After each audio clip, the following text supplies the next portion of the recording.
Welcome back to the YouTube channel. This video is going to be about honoring the queen that you are, harnessing the energy of the queen, standing firm and loving on yourself, embodying and encompassing all the blessings that surround you when you accept who you are, when you detach from the idea of being any other type of way that do not identify with love, with respect, with honor, with honoring yourself in the most highest vibrational way possible. No low vibrations over here.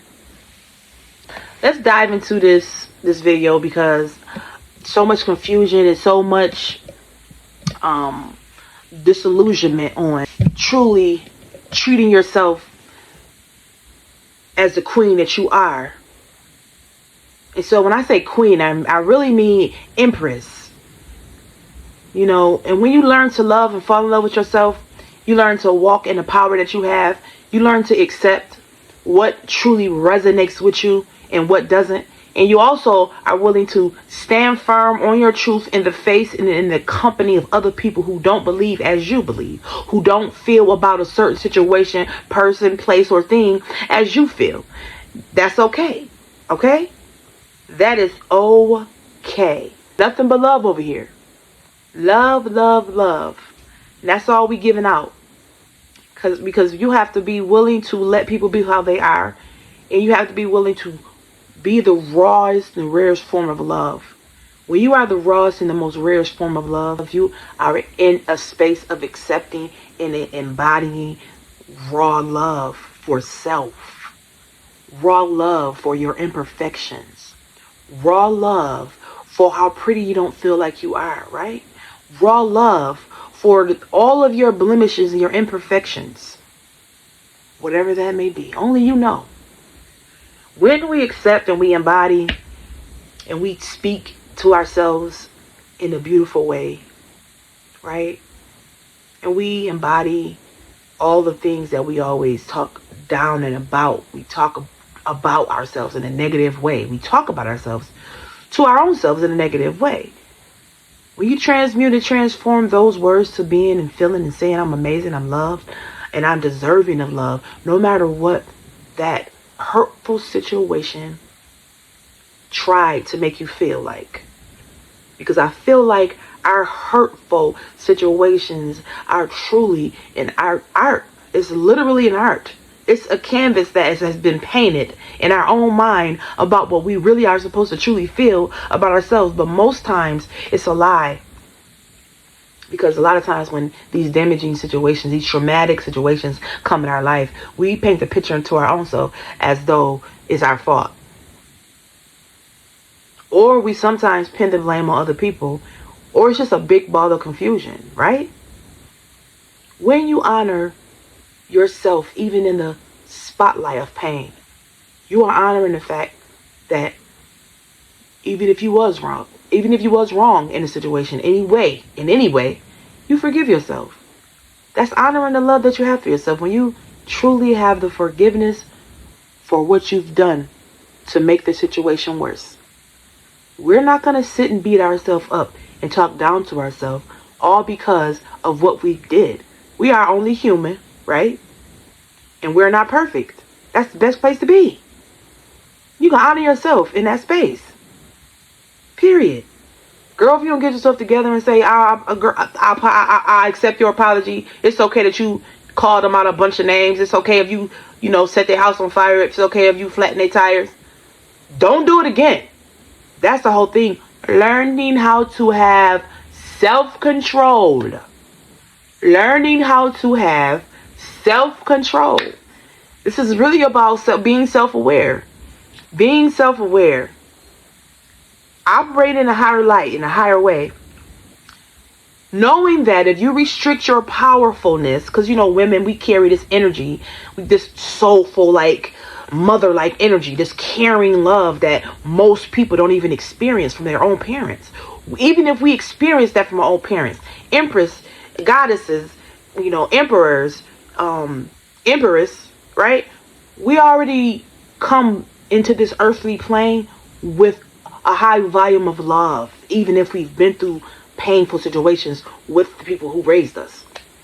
So we automatically come bearing that type of energy to whatever relationship we enter, or whatever relationship we have, whether it's a business partnership, whatever relationship. We love from the most rarest and the rawest place in us. That's what makes us be honest and say truths that we don't want to honor. We don't want to speak truth sometimes. But we come bearing that energy because we just going to say what it is. We going to say what needs to be said. Even if it hurt, even if it cut like a knife. Sometimes that type of energy is greatly needed. Because you get a chance to show a person what they really need to hear instead of telling them what they want to hear. And so when you experience that type of person, you can never be forgotten about. You leave a person sometimes feeling like longing for you to come back around, because the type of love that you have given off was so authentic and so rare and so hard to find. Right? You're not natural. You're not normal. You are supernatural. You are supernatural. You are. You are. From your hug, from your touch, from your kisses, and everything connected. You get it, you get it. I'm just saying. So it's important that you honor who you are in those moments. And don't let no situation or experience make you feel like you want to dim your own light because of your imperfections. Do you know we all imperfect people? We are really imperfect creatures born in an imperfect place from imperfect parents. I'm just saying. And so beating yourself up over a decision or a choice that you made, whether it was you cheating on somebody, I'm just saying, whether it was you lying to somebody and then now you beating yourself up. No, don't sit there in that energy and make yourself feel less than because of what you did. You are only human.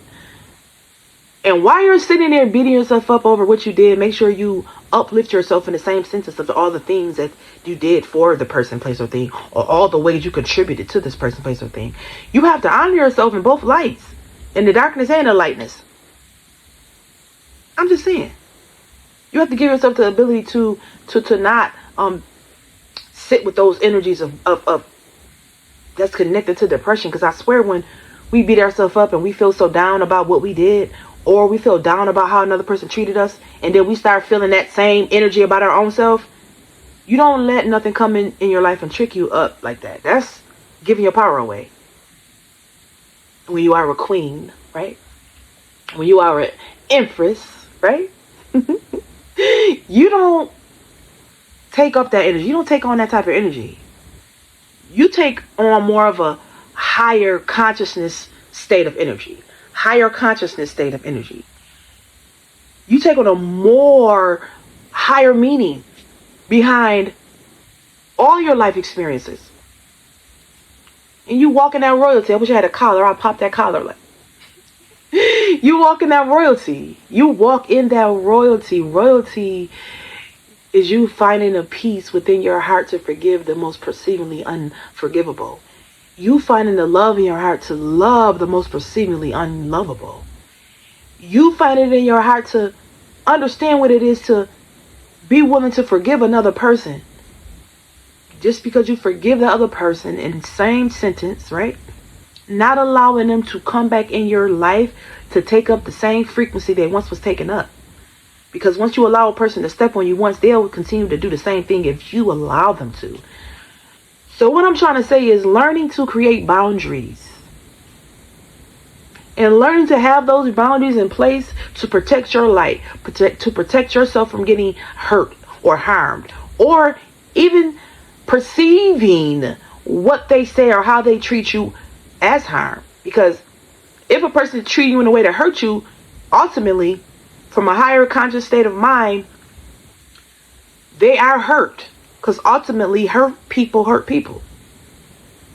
You know what I'm saying? But it takes the most extraordinary human being to love a person beyond their imperfections. To love a person even if they are trying to hurt you personally. You know? There's not many of us in the world that are capable of not investing our own emotions on top of another person's emotions. That to me is narcissistic. Like if you telling me all the things about me that you can't stand, that you hate, and you just going down the line and you just really having this huge outburst, and then I just come on out and I have the same effect, and what you're saying have an effect on me, and so I'm having an outburst and I'm telling you about yourself in the same. No, we're not gonna. That energy is so toxic. When you operate as a queen or empress or a king or emperor, I gotta add them in because they matter. I love my beautiful, handsome men. When you're operating in the most highest, rarest form of that type of energy, you're not even looking at the situation to say things or do things or cause more of that same energy to, create more chaos. You're gonna find ways to lighten the energy because you bring in that light. You bring in that royal, patient pose type of energy, that poise, right? That type of energy that'll put out a flame, not the type of energy that'll keep a flame going, that'll make the flame grow until it literally burns up the whole entire, field. You're the one. You're the one to put out the fire. You're the one to get two people that hate each other to come to some type of reconciliation. You're not the one that edge it on and make and invest energy into that person over here and that person over here to make them want to fight. Right? Even though fighting is fun sometimes, sometimes fighting is a necessity. I'm gonna be honest. Fighting is a necessity, yes, but it's not the answer. It's not the answer. It's not. Love is all things. Sometimes love is even an ass whooping. I'm just being real. But it could be dealt with in so many more ways. Right? My mom used to say, she used to always say, you get more bees with honey than you do with vinegar.